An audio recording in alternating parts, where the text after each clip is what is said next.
you can imagine, there were a lot of cheers, but this is a very muted celebration here. Elizabeth May just made history. She is the first Green Party member to become a member of the House of Commons. She's the leader of the party. They put in so many resources into this particular campaign, in this particular riding. They devoted all the financial resources as well as the labor, the volunteers that they had in this riding. And she only left this riding for 9 days to campaign across the country. It was really locally focused. And obviously it paid off because she is now going to Ottawa and has unseated a Conservative member, a cabinet minister, no less. And think about it, in the last election she tried to unseat Conservative Peter MacKay, didn't win, but did have a significant impact and was able to get some federal funding for her campaign here. But she has been very successful tonight. She's unseated Gary Lund, and right now there is a party, but like I told you, it is very muted. I think that they're more dismayed about the Conservative majority that is going to Ottawa. And so it's not quite the celebration that everybody thought it would be here. All right, Robert Gill. Still a historic night for the Green Party. Elizabeth May winning her seat in Saanich Gulf Islands. We're going to check in with some other notables across the country and their ridings and how they've done. Eric Sorensen has some results for us. Eric. All right, Donna, there are many. We're just going to first, let's have a little quick look at the map of Canada if we still have it.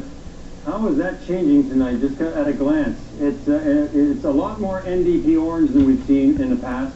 Looks like the Conservatives have won up in the Yukon. That's one worth watching. NDP has held in Western Arctic. Nunavut, the Health Minister, Aglukak, has held on to that one. But that's a look at the map as we pan across that. Let me look at that little red dot right in the middle of Saskatchewan. They did it. Ralph Goodale, even when all the Liberals were going down, let's have a look at his board. Ralph Goodale has hung on to win again. The last of the Trudeau Liberals, first elected in 1979, or 74.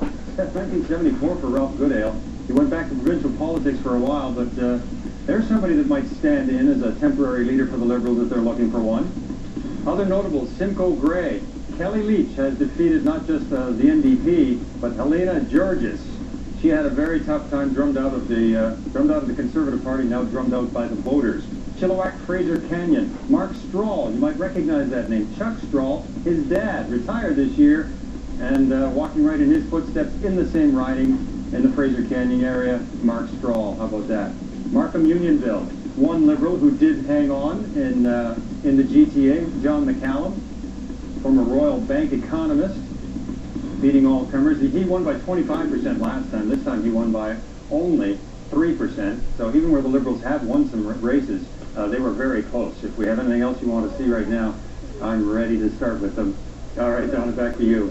All right, thanks, Eric. We're going to go back over to Saanich Gulf Islands for Elizabeth May's victory speech.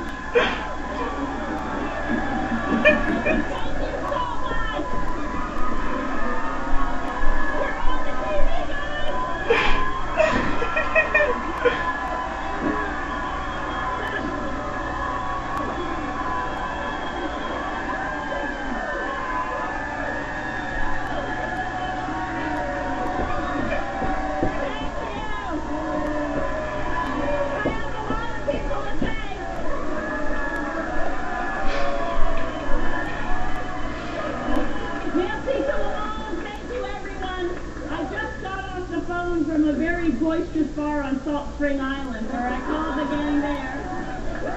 And I want to thank all of you from the bottom of my heart. Marilyn Redima was up here earlier, our volunteer coordinator, herself a volunteer, coordinating the work,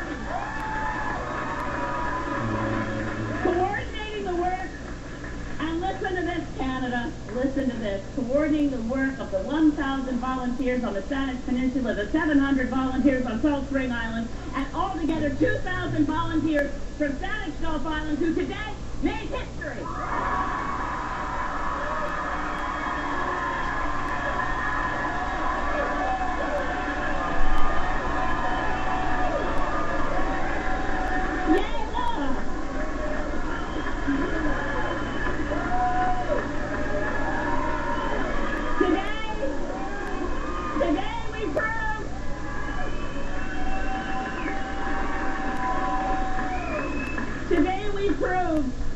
Today we proved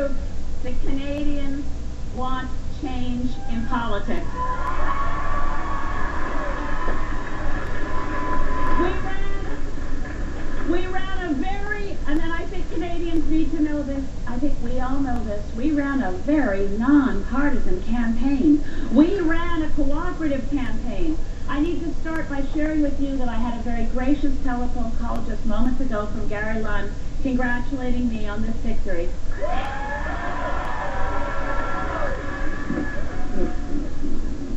And history for the Green Party, electing their leader, Elizabeth May, the first Green Party member to be elected in Canada. We are now going to go over to Carolyn Jarvis and Daryl Bricker.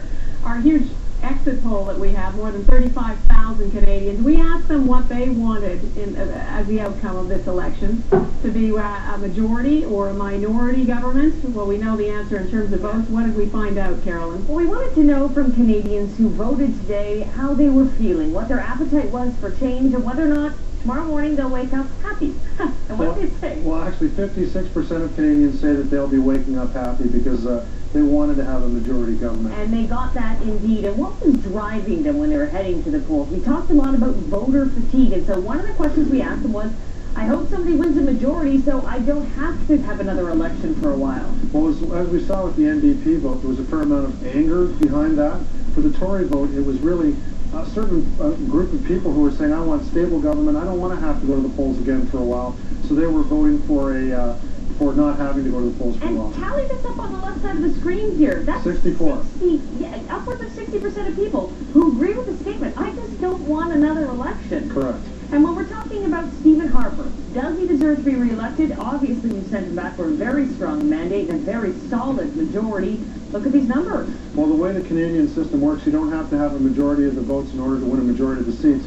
And we see here that 45% of the population actually did say to us, you know what, come to think of it, Stephen Harper does deserve to be reelected. Donna, we have yet to hear from Stephen Harper tonight, but he's probably very happy also. Okay, we will be hearing from him in a little while. I'm sure we're also waiting to hear from the NDP leader, Jack Layton, any minute now about the kind of night that he had. It's going to be a huge celebration there. For now, though, we're going to go to another NDP MP in Edmonton. Strathcona. Linda Duncan, re-elected there. Francis Silvaggio is with her. Well, Donna, this is the celebration. Linda Duncan has just got off the stage accepting her victory tonight. And this is key. This is sort of that trophy that both the NDP and the Conservatives want. Linda Duncan took this surprisingly back in 2008 by a very slim margin. And tonight, she's increased that margin. She takes it yet again. So the NDP retains that very small piece of orange NDP pie, this sea of Conservative blue, which at the end of the night, we were all watching to see if it was going to make a difference. It didn't, but it is big bragging rights, and it is in the center of Conservative country. So a big win again for the NDP. Donna? All right, Francis Silvaggio, thanks very much. We're going to head over to Toronto, where Mike Drolet is at Jack Layton's NDP headquarters. We're just waiting to hear from the NDP leader. Mike. Yes, we're hearing we're just trying to figure out exactly when Jack Layton's going to be just coming out to speak to his supporters. We're hearing now it's going to be a couple of minutes. Quite the day for the NDP. Certainly they didn't expect to win 105 seats, and they do have a lot of work left with them. I asked Carl Boulanger, who is the press secretary for Jack Layton, what he was going to do, and of course he's very confident that he can get his the rookie Quebec MPs in order to try to get them up to speed with how things work in Ottawa. But they do have a lot of work ahead of them because a lot of them, they don't speak French very well, so it'll be interesting to see how they handle Quebec politics. So once again, we're waiting any minute to hear from Jack Layton to see what he has to say, but quite a remarkable night here, Donna. Thanks, Mike. I want to bring our panelists in. The NDP looking to have, what are the numbers now we've got for the NDP? 105 MPs. Do not adjust your second. Do not adjust your second. Thank you, Goldie. How many of them know what they're in for? They better have a good whip.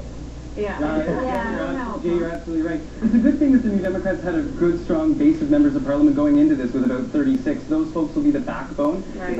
If I know the way the New Democrats work, they'll assign each of those 36 to one of the new members, and of course, some of them are going to have two. Right. And those folks will be responsible for teaching those members of Parliament the ropes. Now, that said, we do have the 4 years to figure all of this out, and suffice it to say, there are going to be bumps along the road. There are going to be mistakes. but most certainly the New Democrats will work through them as they mature into this new role as opposition. You can talk about staff all night long. They all need to be staffed up too, and that's going to be a huge challenge. And we're a unionized staff environment with the New Democrats. Shocking. Which is going to cause an additional level of interesting problems. Oh, we're not even there yet. We're not even there. This is something that we dropped, a thread we dropped before that I want to pick up on. That's the per vote subsidy, which is something that's going to, the Tories have said if we get a majority, we're going to introduce this, which will have... We're going to get rid of it. We're going to get rid of it. I'm not quite sure why that became an issue with the Tories. Let's talk about the effect that'll have on some of the parties. Well, first of all, I'm not sure that the Tories will lead right now with that. If they do, it seems to be a ridiculous thing to lead with. What, like, it's punitive? It's petty. It's absolutely petty. No, there's a principle. There's a principle about that. And what is that principle? Political parties should be able to go to the people and raise the money they need to run an election, not tax it away from people, because that's your tax dollars going to a party you don't support. You know, I'll tell you something. In the United States of America, candidates spend the majority of their time raising funds. We're not talking about the United States of America. We're talking about Canada. But that's the way system that worked long before it was introduced. We had the old system. We just want to go back to the old system. Well, I'll tell you the benefit. I'll tell you the benefit today of that per vote subsidy is the number of women that were elected in this parliament directly. It has nothing to do with Yes, it does. It has nothing to do with It does. subsidy. What does it have to do with it? It has to do with, you have to look at what we got rid of. We got rid of big corporate and big union donations, and we said in return for that we were going to have a public base for parties to operate from so that they can build their policies, build their nation without having to be beholden to political action committees and lobby groups.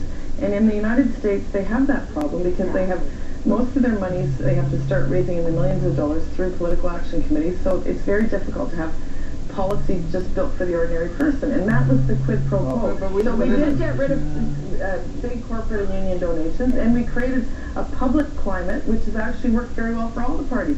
If Elizabeth May is there today... for the Bloc Quebecois. They were subsidized. Okay, but you can't use that argument Well, anymore. not now. I understand that. But the point is that the system is not the system that I think that we were accustomed to, which is money follows message. Political parties should be no different than businesses. You need to have a message. Business and labor put $25,000 You can reform that on the piece. table. You can reform that piece. And we did. But it was, but it was reduced. It was reduced. There was limits. There's limits in Canada. It's not like the United States. There's limits in Canada. Exactly, it is very different because of the legislation that we brought in. And it's been good legislation. I want to bring in, while we wait for NDP leader Jacques Layton to speak, I want to bring in Jacques Bourbeau, who is in Calgary at Stephen Harper's headquarters. What are you hearing from strategists there, from people around you, Jacques? Well, certainly I think the people here are ecstatic that they finally won a majority government. And Donna, one of the things I'm going to be looking for is that, of course, the Conservatives have lost some cabinet ministers. So what are they going to do with that? Because one of the things I've noticed since Stephen Harper has been in power is that he has not, he's really not demoted many people from his cabinet or promoted people in. When we have cabinet shuffles, it's really just moving the deck chairs around a little bit. So for me, one of the things to watch for once Stephen Harper gets back to Ottawa is what is he going to do with his cabinet? How much, how many new faces we see in that cabinet? He's lost Lawrence Cannon, for one. That's a big one. Absolutely. And the other dynamic I think is going to be interesting with the NDP now as official opposition is I think there's going to be more of a stark ideological divide between the government and the official opposition. And also a thing to watch for is all those new Quebec, NDP MPs from Quebec. How much are they going to push Jacques Layton to start demanding some movement on the constitutional file and other things that Layton was talking about during the campaign? So for Stephen Harper, it's going to be a different experience because he's going to be facing a party, an official opposition that I think is going to have a very different lines of attack than the Liberals did.